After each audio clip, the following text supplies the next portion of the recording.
The NFL draft is just about 2.5 weeks away, and draft rumors are really starting to heat up. Welcome into Four Verts. My name is Harrison Graham. We got a lot of stories to dive into. And listen, folks, we are almost at 9,000 subscribers here on the channel. Thanks to you guys. You guys have been awesome. And I promised a 3-round mock draft this week if we got over 100 new subs on our mock draft from last week. That happened. So that's coming this week. Plenty more draft and NFL content to come as well. If you don't want to miss out, be sure to subscribe.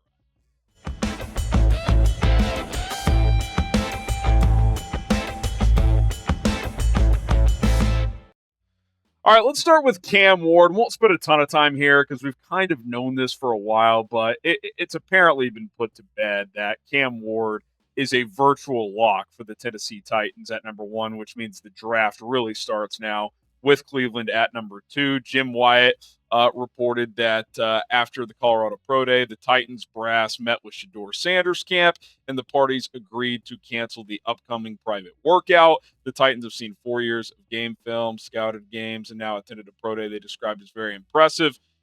Translation, they've zeroed in on Cam Ward.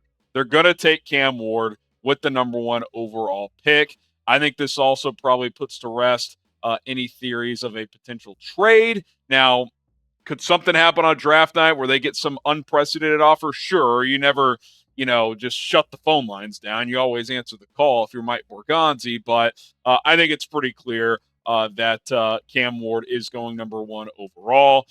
He's my favorite quarterback prospect in this draft by a pretty wide margin. And look, I don't think he's a perfect player. I think his decision-making can get a little chaotic, and he's got some mechanical things to work on. But I think in this draft, and I do want to make that clear, this draft, I think he's worth the swing at 1 because I do think there's a gap between him and the rest of the quarterbacks. And there's only a couple of high level blue chip guys you'd be taking him over in Abdul Carter and Travis Hunter. Like, if there were 6 guys like that, that'd be a tougher pill to swallow. Like, man, if we get this wrong and we pass on 6 dudes who we think could wear a gold jacket, but maybe Cam Ward wears a gold jacket one day. I think he's got enough of the mental makeup and physical attributes that you're looking for that I think in this draft, for a team that desperately needs a quarterback, I think he's worth a swing if you're Tennessee. Okay, let's get to some more juicy stuff, some new reporting coming. Are the Browns' plans shifting at number 2? Actually, about 3 minutes before we hit record here, Adam Schefter reported that Travis Hunter is trending toward becoming the likely pick at number 2. And this is coming off more reporting over the weekend. Jeff Howe of The Athletic and others saying that Hunter may have leapfrogged Abdul Carter in the Browns draft plans. And the leaks have kind of been all over the place over the last couple of months for the Cleveland Browns with what they're going to do with that number 2 pick. Because if you remember, when the season ended and draft coverage really started ramping up, the NFL Combine and all that stuff, the All-Star Pro Days, all the chatter was, hey, quarterback.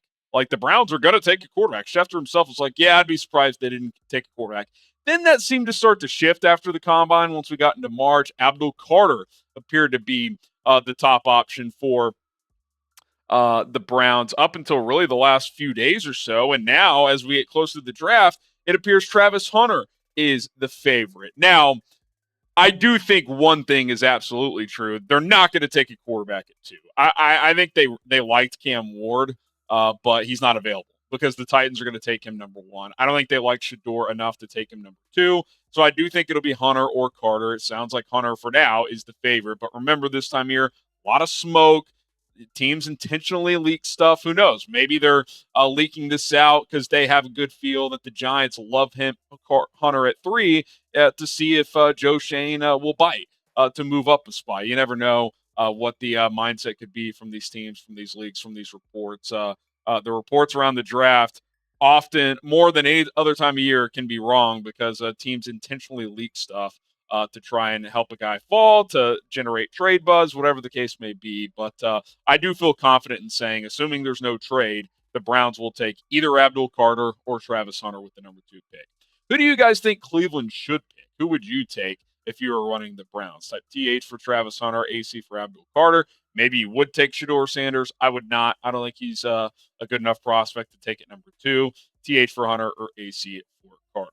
More draft rumors and buzz to get into in just a moment. But first, got to tell you guys about today's sponsor. That is Turtle Beach, the #1 brand in gaming headsets and accessories. Remember that feeling booting up your favorite game for the first time? Maybe you opened a new console on Christmas Day, fired that bad boy up. The late night sessions, the epic wins, the sound of the lobby filling up with friends. Gaming wasn't just something you did, it was an experience, it was a lifestyle, and the right headset can make all of the difference. Turtle Beach is bringing that feeling back with their Gen 3 Stealth 700 headset. It's like stepping into the golden age of gaming all over again. Only this time the audio is richer, the surround sound is more immersive, and the battery lasts an insane 80 hours. No more crackly mics, no more missed callouts, just pure, uninterrupted gaming exactly the way you remember it. I think this headset is fantastic. It has taken my gaming to the next level for fast-paced games, especially like Fortnite or Call of Duty. This headset has the industry's first ever cross-play dual wireless transmitter system, which means you can seamlessly switch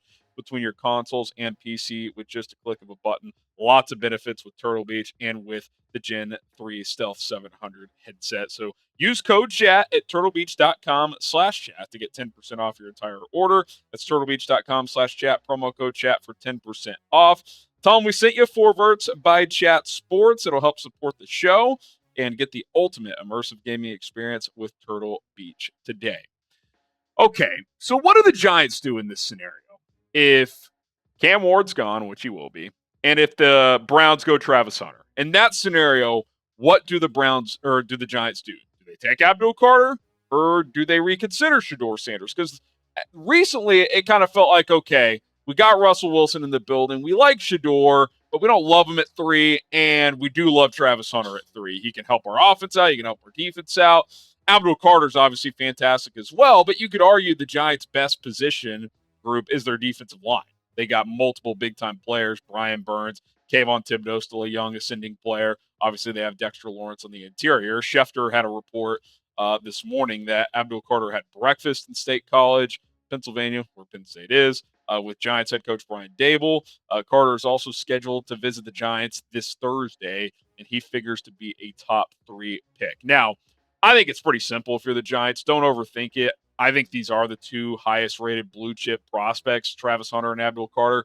I would just take who's ever there and not think about it. Now, again, you could take calls. Some team, offers you a future first to get Abdul Carter. Maybe you're thinking next year, okay, extra first next year could be valuable if we try to get a QB in next year's draft. You always consider those things, but all things equal, I would just take whoever's there, even if it is Abdul Carter, even if it is at a position where you feel pretty good about with Brian Burns, who they've invested a lot of money in draft compensation into, Kayvon Thibodeau, who they took in the top 10 a couple of years ago, who's been fine, albeit not great. More on him in a second. They did sign Chauncey Golston. To me, you still take him because A, I think he's better than Kayvon right now, and B, you can never have enough pass rushers. It's a premium position. You could argue after quarterback, it's the most valuable position in the NFL, someone who can flat out get after the quarterback. And look, I think too, even if you wanted to say, oh, it's already a position of strength, it's kind of redundant. Well, you could take him and then you could shop Kayvon Thibodeau.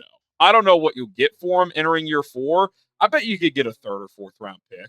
This is a guy who went top 10, has had decent sack production. I don't think he's lived up to going, I think, number 5, number 7 overall, whatever it was. I get it backwards with him and Evan Neal from a couple of years ago. But you could even use Thibodeau in a trade to get back into the first round. Maybe you take Carter at 3 and then package Thibodeau, pick number 34, and like a future second or something to get back into the top 15 if Shedeur Sanders slides, or later in the first. Hey, we're going to get Jackson Dart, whatever the case may be. So I think in this case, you just pick the best player available. And even if it's not Travis Hunter, I would still take Abdul Carter.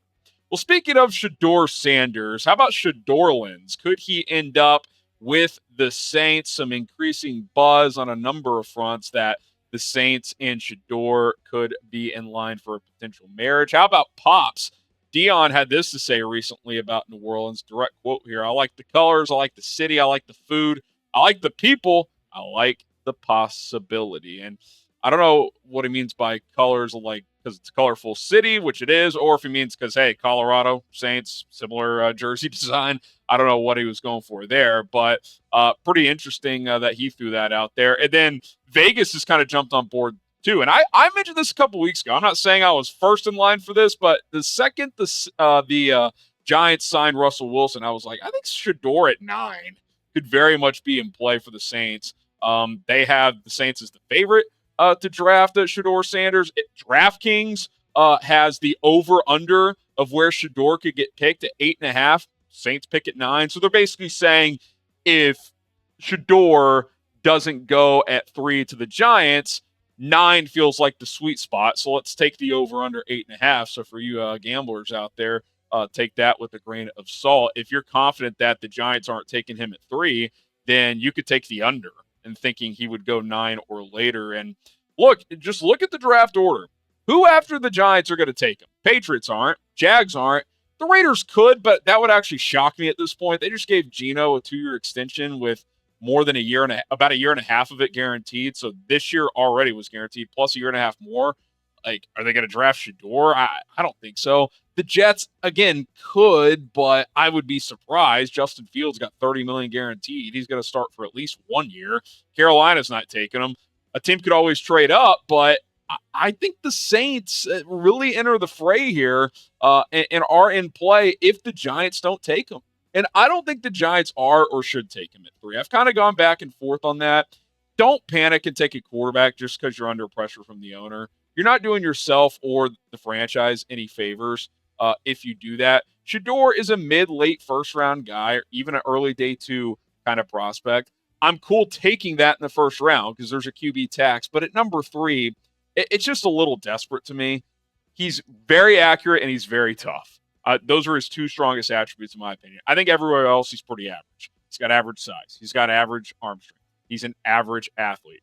I think draft Twitter has given him too much credit for being like an elite anticipation thrower.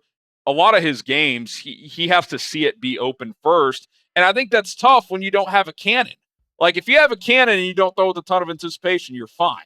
But if you don't, you kind of have to be like Tua.